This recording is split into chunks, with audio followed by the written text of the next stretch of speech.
Welcome back to the Gentleman's Garage. So here we are. Today's actually a kind of a unique day.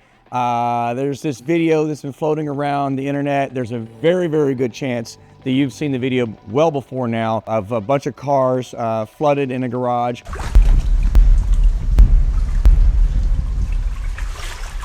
This video was posted inadvertently without my permission back in late 2017.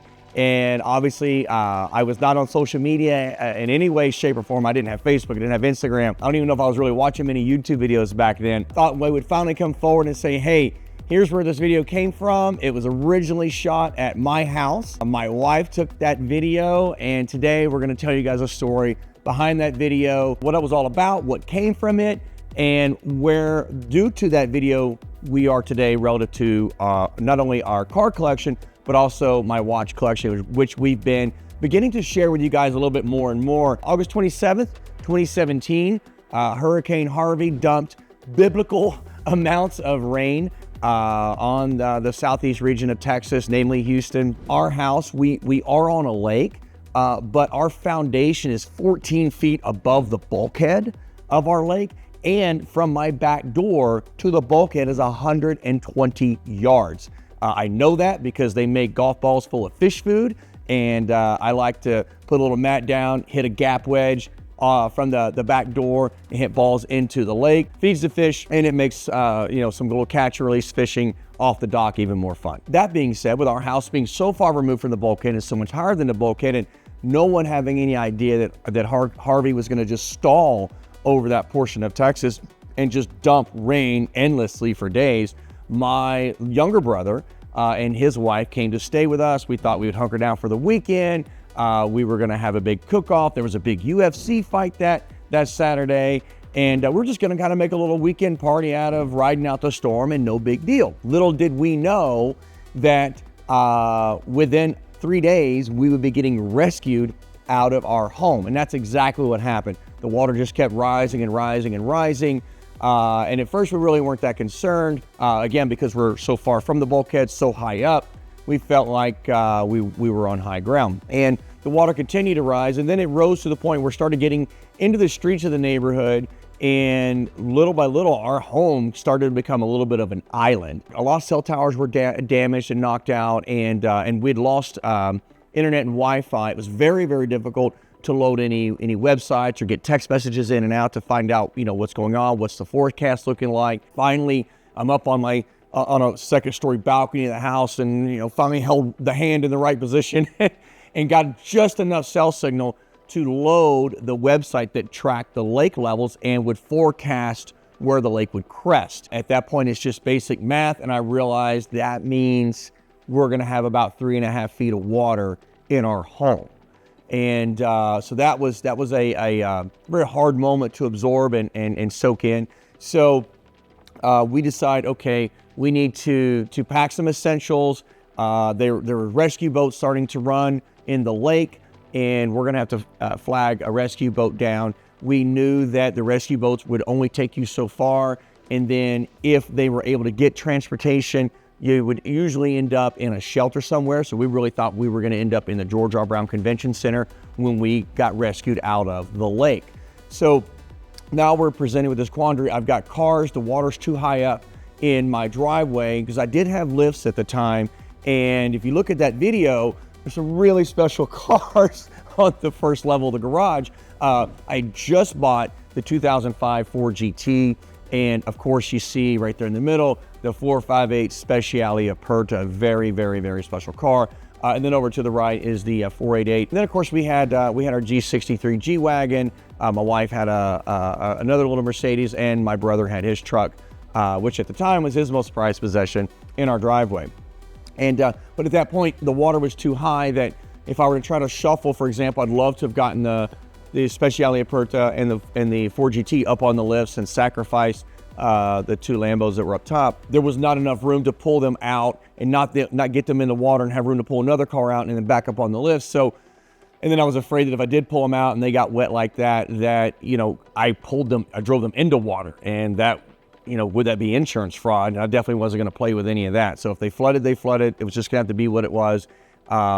and I couldn't change things around the way I wanted to. So we've got to pack up. We know we're probably going to end up in the George R. Brown Convention Center. We're going to try to take some of our most prized possessions with us, but look like we don't have anything. So my wife and I had some very, very, I'll call them sentimental values. I don't want to go into detail with what they were, but also my watch collection. And back in 2017, my watch collection was probably about $3 million in total in my watch collection. So we packed up some of the valuables that were very, very important to my wife and I. They were irreplaceable, quite honestly.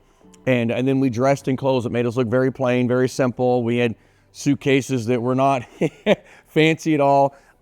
And now we're trying to figure out where to put the watches. So my brother's wife has a makeup bag. So we stuffed all these watches in the makeup bag. And my younger brother, he's a big dude, 6'3" and probably about 300 pounds. So he's a unit. He's a force to be reckoned with for sure. My little brother puts the makeup bag in a duffel bag, puts it across his chest, and he looks at me, he's like, no one's gonna get this bag off of me. Now, as much as I love my younger brother, he's one of the sweetest people you'll ever meet. So our demeanor and temperament's very different. I can be quick on the trigger. Obviously, I kickboxed growing up, and I have a very, let's say, lean forward mindset and mentality and demeanor. We go to get rescued out of the house. We waved down a rescue boat. We had to wade out. The water was so high at that point. We have a basketball court in our backyard that the river boats actually drove over the top of the basketball goal. They didn't even know it was there. The water was that high already at that point. It hadn't quite gotten the home at that point, but it was only 3 or 4 inches from getting inside the home. So we get rescued out, and fortunately, my brother and I were able to get a hold of my dad. My dad found a way. He went the wrong way down a bunch of closed roads, was able to get to the exit point where we thought the riverboats were going to get us out of the lake. So fortunately, we did not end up at the George R. Brown Convention Center. We were able to end up back at my dad's place, which was very grateful for. We're disheveled, we're wet.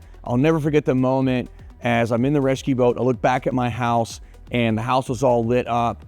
And I realized that Mother Nature is the ultimate equalizer amongst men. Doesn't care who you are, what you've accomplished in life, none of that. Mother Nature, she's gonna do her thing, and what a powerful force. We spent the night at my dad's house. Meanwhile, I realized, okay, the whole community is gonna be devastated. I need to get ahead of this. So everybody's gonna need 3 things that live in our community. They're going to make insurance claims, obviously. They're gonna need a place to stay. So we knew we were going to need a rental home, and they're going to need a builder or contractor to rebuild their homes. So I knew those were 3 things that I want to get ahead in line to get myself or get our claims filed and to secure those other things. So by the time we had dinner that night, I had found a home in the community that I could rent, fully furnished. I knew based upon where the home was located, that area is almost impossible to flood. I'd already got in touch with my insurance agent. We'd already filed insurance claims. He said, well, is the house flooded and the car's flooded? I'm like, it's just math. It's guaranteed. If they haven't at this exact moment, they will be by in the morning. And then I got a hold of the builder that originally built their home. And I said, hey, it's inevitable. My home's going to flood. I want to be first on your list to get your crews out there, start demoing, and try to start putting our house back together. And so we finished dinner. The next morning, I finished getting all the business talk that I just talked about taken care of, and we go to the rental house that I had just secured for us. At that time, all of Houston was completely flooded. It was still pouring rain. The rain had not let up at that point. And so we get to the rent house. We'd all been jammed and up under one another, so everybody needed a little bit of space. So my brother and his wife took one of the guest bedrooms. They went and showered and put on fresh clothes. My wife and I, we went and did the same thing. So I walk into the kitchen of the home that we had, first day in this house that we had just rented, and I see the duffel bag, and I see my brother standing over it, and he's frantic, he's panicking, and he's looking like underneath t-shirts, and he's lifting them, and I'm like, what's going on? And he's, oh, nothing, everything's okay, it's no problem, don't worry about it, everything's fine. And immediately I realized he's looking for the watches. And I'm like, so where are the watches? And he's like, oh, they're here. I've been wearing this bag across my chest the whole time. They haven't gone anywhere, this, that, and the other. And I'm like, all right, we got to start retracing our steps. So He's like, well, I'm coming with you. I'm like, no. I need space right now. My entire watch collection is missing in the midst of all of this, getting rescued out of the river, going to my dad's house, and then finding this rent house, getting a rent house. So I'm like, I'm gonna go find this myself, because I need to calm down. So I drive back to my dad's house. We looked everywhere it possibly could be. Watches are not there. So I get back to our rental house and I realize, so did anyone need to get anything out of the duffel bag before we left? And meanwhile, finally his wife goes, oh yeah, I wanted to put in fresh contacts before we got in the rescue boat. And I'm thinking, for the love of everything holy. That means that for her to get to her fresh contacts, she would have gotten that duffel bag. That's where the watches were. Inevitably, the watches must still be back at my house, which at this point I know is at least 3 feet or more underwater. My concern was looting. So I figured it was a race between me getting back to the house, finding my watches and getting them out of the house before the looters do. So we got in touch with some friends of ours in the community. We've got a couple of jet skis. The water was so high on so many streets, we just went to the end of a cul-de-sac, launched the jet skis. At this point, our rental house is on the opposite side of the lake of where our home was. So my wife and I jet ski all the way back to our house, tie off the jet skis, get down in the water, walk back in the house. Sure enough, there's 39 inches of water in the home. My entire home is destroyed. We went to go see how badly damaged the cars were. And as we're kind of assessing that, and I had another buddy of mine with me that kind of was helping us maneuver things and do things on the jet skis and whatnot at the house, my wife took the video of the devastation just at the garage. We took some pictures inside the home. And in that moment, it was the craziest feeling in the world. My cars I have so much passion behind the cars and my car collection. And to see some of the most special ones in the collection at that time, just underwater, utterly destroyed.